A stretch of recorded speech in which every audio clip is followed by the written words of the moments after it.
ವೀಕ್ಷಕರೇ ನಮಸ್ಕಾರ. ನಾನು ರಾಘವೇಂದ್ರ ಗುಡಿ. ಪಾಸಿಟಿವ್ ಪಲ್ಸ್ನ ಮತ್ತೊಂದು ವಿಶೇಷ ಎಪಿಸೋಡ್ಗೆ ಸ್ವಾಗತ.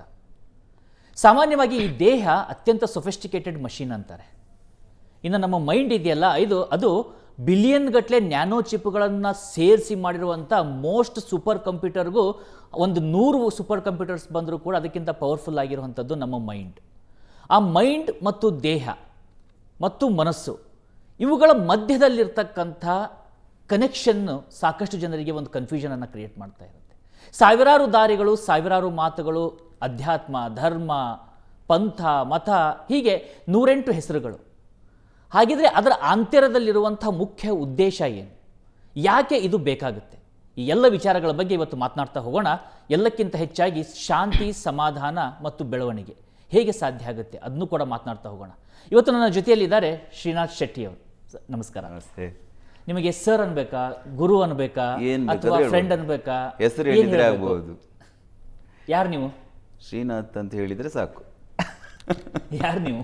ನನಗೆ ಗೊತ್ತಿಲ್ಲ ನಾನು ಯಾರು ಅಂತ.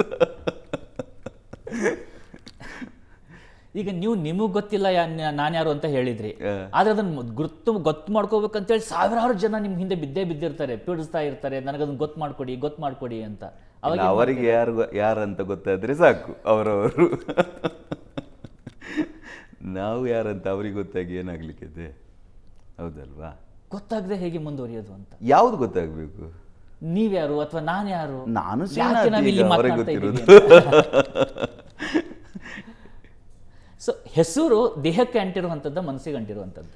ಹೆಸರು ಮನೆಯವರು ಕೊಡುವುದು, ನಮ್ಮ ಪ್ರೊಫೆಷನ್ ನಾವು ಮಾಡಿಕೊಳ್ಳೋದು. ಬಾಡಿಯನ್ನು ಬೇಕಾದರೆ ಚೇಂಜ್ ಮಾಡ್ಬೋದು, ಗಂಡಸು ಮಾಡ್ಬೋದು, ಟ್ರಾನ್ಸ್ಜೆಂಡರ್ ಮಾಡ್ತಾರೆ. ಸೊ ಬೇಸಿಕ್ ಭಾರತದ ಐಡಿಯಾಲಜಿದ ಮೊದಲ ಕ್ವಶನೇ ಅದೇ, ನಾನು ಯಾರು?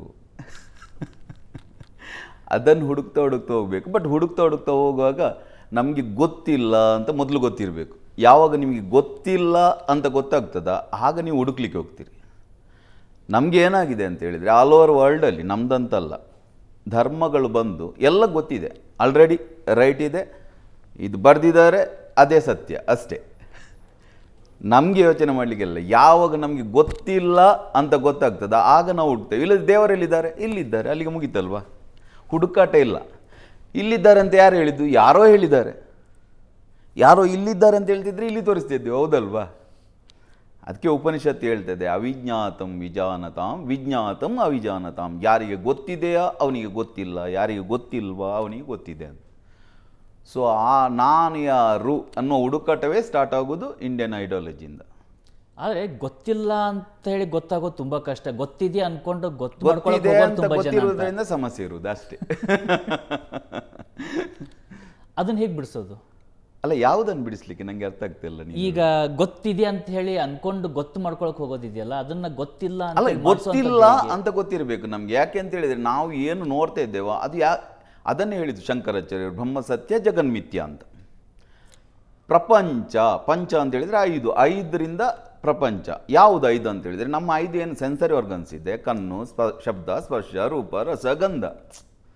ಅದರಿಂದ ನಮಗೆ ಗೊತ್ತಾಗ್ತುಂಟು. ಈಗ ನೀವು ಸೈಂಟಿಫಿಕಲಿ ನೋಡಿದರೆ ಕೂಡ, ಸ್ಪಿರಿಚುವಲ್ ಲೆವೆಲಲ್ಲಿ ನೋಡಿದರೆ ಕೂಡ, ಯಾವುದನ್ನು ಕೂಡ ನೀವು ಅದರ ಒಳಗೆ ಹೋದರೆ ಏನು ಸಿಗ್ತದೆ? ಅದರ ಮಾಲಿಕ್ಯೂಲ್ ಸಿಗ್ತದೆ, ಅದರ ಆಟಮ್ಸ್ ಸಿಗ್ತದೆ. ಅದರ ಒಳಗೆ ಹೋದರೆ ಎಲೆಕ್ಟ್ರಾನ್ ಸಿಗ್ತದೆ, ಎಂಟಿ ಸ್ಪೇಸ್ ಸಿಗ್ತದೆ, ಪ್ರೋಟಾನ್ ಸಿಗ್ತದೆ, ನ್ಯೂಟ್ರಾನ್ ಸಿಗ್ತದೆ. ಇನ್ನೂ ಒಳಗೆ ಹೋದರೆ ಕ್ವಾರ್ಕ್ಸ್ ಸಿಗ್ತದೆ. ಇನ್ನೂ ಒಳಗೆ ಹೋದರೆ ವಾಟ್ ನೆಕ್ಸ್ಟ್? ಎನರ್ಜಿ ಮಾತ್ರ ಇರೋದು, ಹೌದಲ್ವಾ? ಇದು ಸೈಂಟಿಫಿಕಲಿ ಪ್ರೂವನ್, ಎನರ್ಜಿ ಮಾತ್ರ ಇರೋದು. ಸೊ ಎನರ್ಜಿಯಿಂದಲೇ ಫಿಸಿಕಲ್ ಮ್ಯಾಟ್ರ್ ಆಗೋದು. ಡಬಲ್ ಸ್ಲಿಟ್ ಎಕ್ಸ್ಪೆರಿಮೆಂಟ್ ಎಲ್ಲ ಮಾಡಿದ್ದಾರೆ. ಎನರ್ಜಿ, ಒಂದು ಆಟಮ್ ಎನರ್ಜಿಯಾಗೂ ಚೇಂಜ್ ಆಗ್ತದೆ, ಎಲೆಕ್ಟ್ರಾನ್. ಅದು ಸೇಮ್ ದ ಟೈಮ್ ಅದನ್ನು ಒಬ್ಸರ್ವ್ ಮಾಡಿದರೆ ಒಬ್ಸರ್ವರ್ ಇಫೆಕ್ಟ್ ಅಂತ ಹೇಳ್ತಾರೆ. ಯಾವುದನ್ನು ಒಬ್ಸರ್ವ್ ಮಾಡಿದ ಕೂಡ ಎನರ್ಜಿ ಅನ್ನೋದು ಮ್ಯಾಟರ್ ಆಗಿ ಬದಲಾಗ್ತದೆ. ಸೊ ಅದನ್ನೇ ಹೇಳಿದ್ದು ನಮ್ಮಲ್ಲಿ, ಯಾ ದೇವಿ ಸರ್ವಭೂತೇಷು ಶಕ್ತಿ ರೂಪೇಣ ಸಂಸ್ಥಿತ. ಎಲ್ಲ ಜೀವಿಗಳ ಒಳಗೆ ಶಕ್ತಿ ರೂಪದಿಂದ ಇರುವುದು ಅದು. ಅದನ್ನೇ ಪ್ರಹ್ಲಾದ ಹೇಳ್ತಾನೆ ಅಲ್ವಾ, ನಿನ್ನ ಹರಿ ಇಲ್ಲಿರುವನೇ. ಸೊ ಯಾವುದರ ವಸ್ತುವಿನ ಒಳಗೆ ಹೋದರೆ ಕೂಡ, ಸೈಂಟಿಫಿಕಲಿ ಕೂಡ, ಸ್ಪಿರಿಚುವಲಿ ಕೂಡ, ಎಲ್ಲದರ ಒಳಗಿರೋದು ಅದೇ. ಸೊ ಅದನ್ನು ಹುಡುಕ್ಲಿಕ್ಕೆ ಇರೋದು ಅಷ್ಟೇ, ಸಿಂಪಲ್. ನಾವು ಎನ್ನುವುದು ನಮಗೆ ಒಂದು ನಮ್ಮ ಸೆನ್ಸರಿ ಆರ್ಗನ್ಸಿಂದ ನಮಗೆ ಅನಿಸುವುದು, ನಾವು ಹೀಗೆ ಕಾಣ್ತಿದ್ದೇವೆ. ಈಗ ಒಂದು ಎಕ್ಸ್ರೇ ಮೆಷಿನಿಂದ ನೋಡಿದರೆ ನೀವು ಈ ಥರ ಕಾಣುವುದಿಲ್ಲ, ನೀವು ಎಲುಬಿನ ಥರ ಕಾಣ್ತೀರಿ, ಹೌದಲ್ವಾ? ಅದೇ ಪ್ರಾಣಿಗಳಿಗೆ ನಾವು ಹೇಗೆ ಕಾಣ್ತಿದ್ದೇವೆ ನಮಗೆ ಗೊತ್ತಿಲ್ಲ. ಅಥವಾ ಇದು ಏನೆಲ್ಲ ಕಾಣ್ತುಂಟು, ಇದು ಹೇಗಿದೆ ನಮಗೆ ಗೊತ್ತಿಲ್ಲ. ಈಗ ನಾವು ಒಂದು ನಕ್ಷತ್ರ ನೋಡ್ತಾ ಇರ್ತೇವೆ, ಅದು 27 ವರ್ಷಕ್ಕಿಂತ ಹಿಂದಿನ ನಕ್ಷತ್ರ ನಮಗೆ ಕಾಣ್ತಿರೋದು. ಹತ್ತಿರದ ನಕ್ಷತ್ರ ಭೂಮಿಗೆ ಅದರ ಬೆಳಕು ಮುಟ್ಲಿಕ್ಕೆ ಸೆಕೆಂಡ್ಗೆ 3 ಲಕ್ಷ ಕಿಲೋಮೀಟರ್ ಫಾಸ್ಟಲ್ಲಿ ಬರೋ ಬೆಳಕು ಭೂಮಿಯನ್ನು ರೀಚ್ ಆಗಬೇಕಾದ್ರೆ 27 ಇಯರ್ಸ್ ಬೇಕು.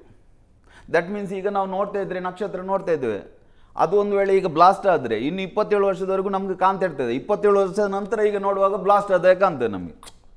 ಅಥವಾ ಮೇಲೆ ನೋಡುವಾಗ ಒಂದು ನಕ್ಷತ್ರ ಬ್ಲಾಸ್ಟ್ ಆದದ್ದು ಕಾಣ್ತುಂಟು, ನಾವೇನು ನಕ್ಷತ್ರ ಬ್ಲಾಸ್ಟ್ ಆಗ್ತಾ ಉಂಟು, ಅದು 27 ವರ್ಷಕ್ಕೆ ಮೊದಲಾಗಿದೆ ಅಂತ ಹೇಳಿದರೆ ಏನು ನಾವು ನೋಡ್ತಾ ಇದ್ದೇವೆ ಅವ್ನು ನಮ್ಗೆ ಗೊತ್ತಿಲ್ಲ, ನಾವು ತಿಳ್ಕೊಂಡಿದ್ದೆ ನಮಗೆ ಗೊತ್ತಿದೆ ಅಂತ.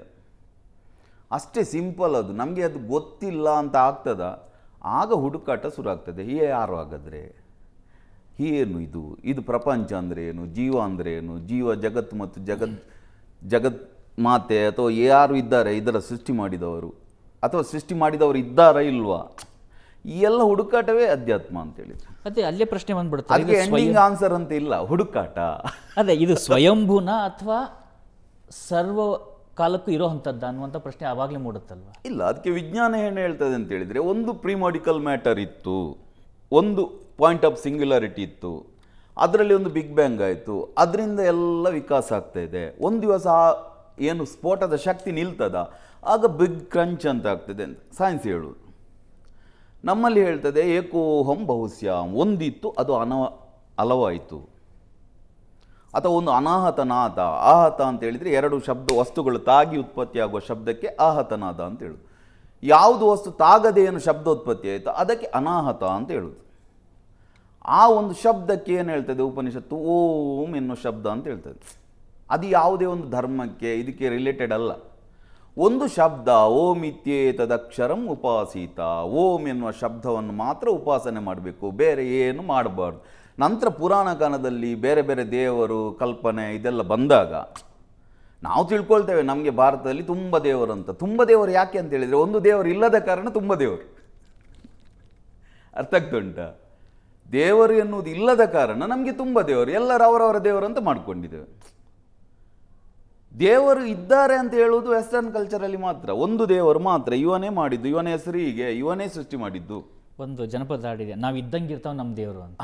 ಅಲ್ಲ ಅಂದರೆ ಏನೋ ಒಂದು ಇತ್ತು. ಉಪನಿಷತ್ತು ಅದನ್ನು ಹೇಳ್ತದೆ, ತದಾತ್ಮಾನಗಂ ಆಕಾಶ ಸಂಭೂತ, ಆಕಾಶದ್ವಾಯು ವಾಯೋರಗ್ನಿ ಅಗ್ನೈರಾಪ ಆದ್ಭ್ಯ ಪೃಥಿವ್ಯೌಷಧವು ಔಷಧಿಭ್ಯೋ ಅನ್ನಾತ್ ಪುರುಷಃ.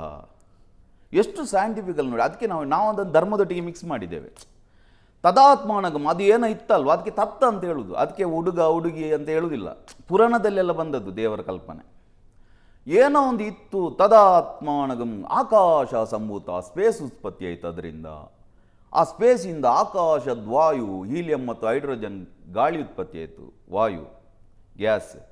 ವಾಯೋರಗ್ನಿ, ಆ 2 ಹೀಲಿಯಂ ಮತ್ತು ಹೈಡ್ರೋಜನ್ ಸೇರಿದಾಗ ಬೆಂಕಿ ಉತ್ಪತ್ತಿ ಆಯಿತು. ಅಗ್ನೈರಾಪ, ಆ H2O ಆಕ್ಸಿಜನ್ ಮತ್ತು ಹೈಡ್ರೋಜನ್ ಸೇರಿದಾಗ ನೀರು ಉತ್ಪತ್ತಿ ಆಯಿತು. ಆದ್ಭ್ಯ ಪೃಥಿವ್ಯ, ನೀರಿನಿಂದ ಭೂಮಿ ಉತ್ಪತ್ತಿ ಆಯಿತು. ಭೂಮಿಯಲ್ಲಿ ಆ ಪೃಥಿವ್ಯ ಔಷಧವು ಮರಗಿಡಗಳು ಉತ್ಪತ್ತಿ ಆಯಿತು. ಔಷಧಿಭ್ಯ ಅನ್ನ, ಮರಗಿಡಗಳಿಂದ ಆಹಾರ, ಆಹಾರದಿಂದ ಜೀವಿ. ಸಂಪೂರ್ಣವಾದಂಥ ಸೈಕಲ್. ಸೊ ಏನಿಲ್ಲ ವಿಷಯ, ಏನು ನಾವು ತಿಳ್ಕೊಂಡಿದ್ದೇವೆ ಎಲ್ಲ ಕಾಂಫ್ಲಿಕ್ಟ್ ಇದೆ ಧರ್ಮಕ್ಕೆ ಅಧ್ಯಾತ್ಮಕ್ಕೆ. ಕಾಂಫ್ಲಿಕ್ಟ್ ಇರುವುದು ವೆಸ್ಟರ್ನಲ್ಲಿ ಇರುವುದು. ಅಲ್ಲಿ ಒಬ್ಬ ದೇವರಿದ್ದಾನೆ, ಅವನೆಲ್ಲ ಸೃಷ್ಟಿ ಮಾಡಿದ್ದಾನೆ, ಅವನನ್ನು ನಂಬದವರಿಗೆ ಶಿಕ್ಷೆ ಕೊಡ್ತಾನೆ. ಅರ್ಥ ಆಯ್ತಾ? ನಮ್ಮಲ್ಲಿ ಅದೆಲ್ಲ ಇಲ್ಲ, ಮತ್ತೆಲ್ಲ ಸೇರಿಕೊಂಡದ್ದು ಅದೆಲ್ಲ. ಹೇಳಿ ಏನು ಸಮಸ್ಯೆ ಇದೆ ಅದರಲ್ಲಿ? ಅಲ್ಲ, ಸಮಸ್ಯೆ ಏನು ಇಲ್ಲ ತಿಳಿದುಕೊಂಡಾಗ, ಆದರೆ ಅದನ್ನೇ ಸಮಸ್ಯೆ ಮಾಡಿಕೊಂಡು ಎಷ್ಟು ಕನ್ಫ್ಯೂಷನ್ಸ್ಗಳು. ನಾನು ಹೇಳಿದ್ದೆ ಸತ್ಯ, ನನಗೆ ನನ್ನ ಅದು ಕುರುಡರ ಆನೆಯನ್ನು ಮುಟ್ಟಿದಾಗೆ ಸರ್. ಕುರುಡರ ಊರಿಗೆ ಒಂದು ಆನೆ ಬಂತಂತೆ. ಕುರುಡರು ಏನು ಮಾಡಿದ್ರು, ಒಬ್ಬ ಹೋಗಿ ಹೊಟ್ಟೆ ಮುಟ್ಟಿದ, ಅವನಿಗೆ ಅದು ಬಂಡೆ ಅಂತಾಯ್ತು. ಅವ ಹೇಳಿದ ಅವನ ಅನುಯಾಯಿಗಳಿಗೆ, ಆನೆ ಅಂತ ಹೇಳಿದರೆ ಬಂಡೆ ಥರ ಇದೆ, ಬಂಡೆ ಥರ ಇದೆ ಅಂತ ಹೇಳಿದವರು ಮಾತ್ರ ಅವನ ಅನುಯಾಯಿಗಳು. ಇಲ್ಲ ಬೇರೆ ಅಂತ ಹೇಳಿದವನಿಗೆ ಜಗಳ. ಮತ್ತೊಬ್ಬ ಬಾಲ ಮುಟ್ಟಿದ, ಅವ ಹೇಳಿದ ಆನೆ ಅಂತ ಹೇಳಿದರೆ ಹಗ್ಗದ ಥರ ಇದೆ. ಮತ್ತೊಬ್ಬ ಸೊಂಡಿಲು ಮುಟ್ಟಿದ ಆನೆ ಅಂತ ಹೇಳಿದರೆ ಹಾವಿನ ಥರ ಇದೆ. ಒಬ್ಬ ಕಿವಿ ಮುಟ್ಟಿದ ಆನೆ ಅಂತ ಹೇಳಿದರೆ ಮೊರದ ಥರ ಇದೆ.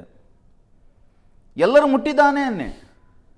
ನಿಜವಾಗಿ ಯಾರಿಗಾದರೂ ನಿಜವಾಗಿ ದೇವರು ನೋಡಿದ್ದಾರೆ, ದೇವರ ದೂತರು, ದೇವರ ಮಗ ಅಂತ ಇದ್ದರೆ ಎಲ್ಲ ಗ್ರಂಥಗಳಲ್ಲಿ ಒಂದೇ ರೀತಿ ಇರಬೇಕಿತ್ತು, ಹೌದಲ್ವಾ?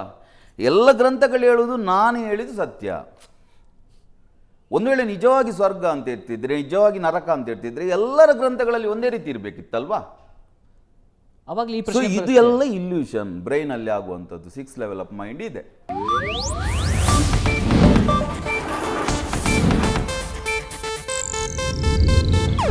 ಇದು ಏಷ್ಯಾನೆಟ್ ನ್ಯೂಸ್ ನೆಟ್ವರ್ಕ್ ಪ್ರಸ್ತುತಿ.